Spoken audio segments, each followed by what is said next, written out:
Hello friends, welcome to the next class of Learn English with Rosie Vitthal. आज हम फिर poets and pancakes का next part करने जा रहे हैं। जो कोई भी लेखक के क्यूबिकल के पास, ये मैंने अंडरलाइन किया अलग अलग कलर से, पता नहीं आपको कितना क्लियरली दिखेगा, क्योंकि मुझे लगा कि ये लाइंस को यहाँ ढूंढने में थोड़ी परेशानी मुझे ही हो रही थी, तो इसलिए मैंने लाइंस तो ड्रॉ करी हैं अलग अलग कलर्स की, बट मुझे नहीं पता ये आपको कितना हेल्प करेंगी। तो आप चाहें तो मुझे बता सकते हैं अगर कोई और सजेशन हो, ताकि ये लाइनें ढूंढने में परेशानी ना हो। जो कोई भी लेखक के क्यूबिकल के पास से निकलता था, क्यूबिकल मैंने आपको बताया ना, जो एक कमरे के अंदर छोटा सा पार्टीशन केबिन बना होता है, उसको क्यूबिकल बोलते हैं। सो हु सो एवर, जो कोई भी, पास्ड बाय, पास बाय मतलब निकलना, the cubicle of the writer, जो कोई भी क्यूबिकल के पास से निकलता था, कुड, ये हमारा सब्जेक्ट है पूरा का पूरा, कुड सी, वो देख सकता था, मतलब उसे खिड़की से नज़र आता था कि वह हर समय अखबारें ही फाड़ रहा होता था। तो वो व्यक्ति जो उसके क्यूबिकल के पास से निकल रहा होता था, could see through the window that he was always staring up the newspapers. हर कोई सोचता था कि वह कुछ नहीं कर रहा था, मतलब क्योंकि वो अखबारों में से कटिंग करता था तो उन्हें लगता था कि वो कुछ नहीं कर रहा। So everybody thought that, that लिखा नहीं है, कोई बात नहीं, ऐसे भी चलेगा। He was not doing any work, मतलब उनको लगता था कि वो कोई काम ही नहीं कर रहा। जिसे भी कोई काम होता वह लेखक के कमरे में घुसता और एक लेक्चर देने के बाद वह काम उसे सौंप देता, लेक्चर देता कि भाई तुम भी आए हो तो तुम भी काम करो जैसे हम लोग काम कर रहे हैं। So whoever had some work, जिस किसी को भी कोई काम होता, वुड बार्ज, बार्ज इंटू होता है, जैसे कहते हैं ना मुंह उठाकर घुसे आना, तूफान, हाँ मुंह उठाकर आ जाना, जैसे ज़बरदस्ती आ जाना। So would barge into the writer's cubicle, और उसे वह काम सौंप देता लेक्चर देने के बाद। And assign him that work after giving him a lecture.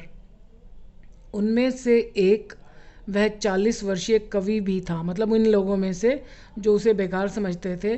So one of them was that 40-year-old poet,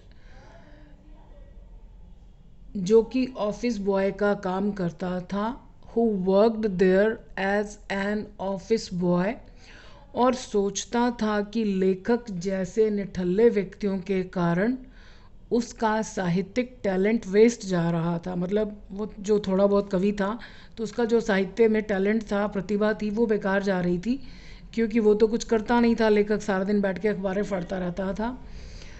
So, who worked there as an office boy, he always thought that his literary talent was going waste due to idle people, निठल्ले लोग, like the writer. इस 40 वर्षीय office boy को पूरा भरोसा था कि उसके सभी दुखों और उपेक्षा के लिए केवल एक आदमी जिम्मेदार था, और वो था Kothamangalam Subbu. This 40-year-old office boy was fully convinced, convince होता है किसी को यकीन दिलाना, तो उसको यकीन आया हुआ था, तो इसलिए पैसिव वॉइस है, that only one person was responsible for all his woes, woes होते हैं दुख, एंड नेग्लेक्ट, उपेक्षा, यानी जहाँ जो वहाँ पर उसकी परवाह नहीं की जाती थी, इन सब के लिए एक आदमी जिम्मेदार था, और वो था Kothamangalam Subbu.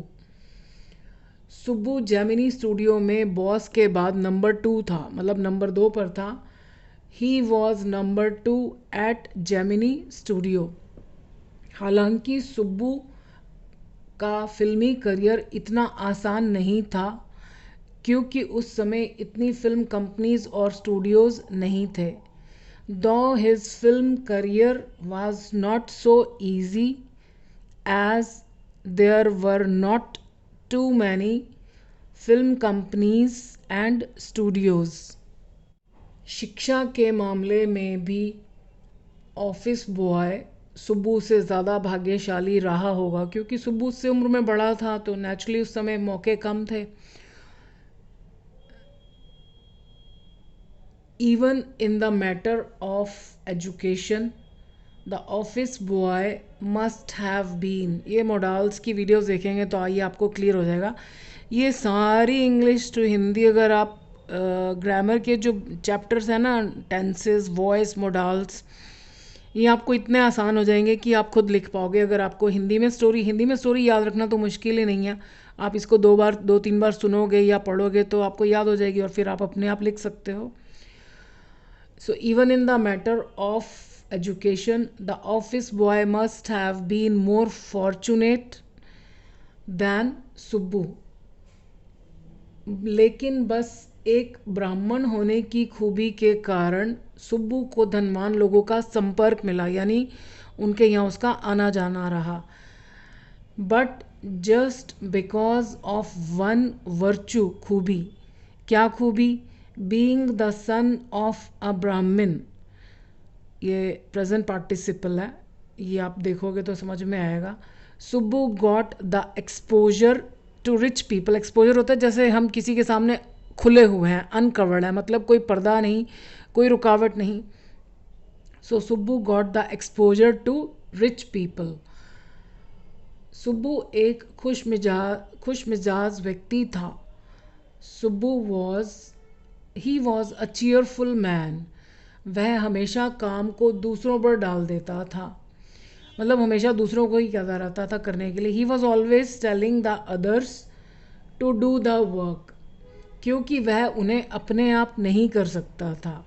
Because he could not do them on his own. वह फिल्मों के लिए बिल्कुल उपयुक्त था, सूटेबल था. ही वॉज, अच्छा इस लाइन की हाँ लिखा है, sorry. He was tailor made for films. Tailor made होता है सूटेबल. वह बहुत ही आशावादी और रिसोर्सफुल था. रिसोर्सफुल होता है जिसके पास बहुत आइडियाज़ हैं. So he was optimistic and resourceful. ये लास्ट में आके थोड़ा सा टाइट हो गया, स्पेस नहीं था. उसके पास सेम काम को करने के लिए, मतलब एक ही काम को करने के लिए कई अल्टरनेटिव्स होते थे, मतलब कई रास्ते होते थे. And he had many alternatives for the same work.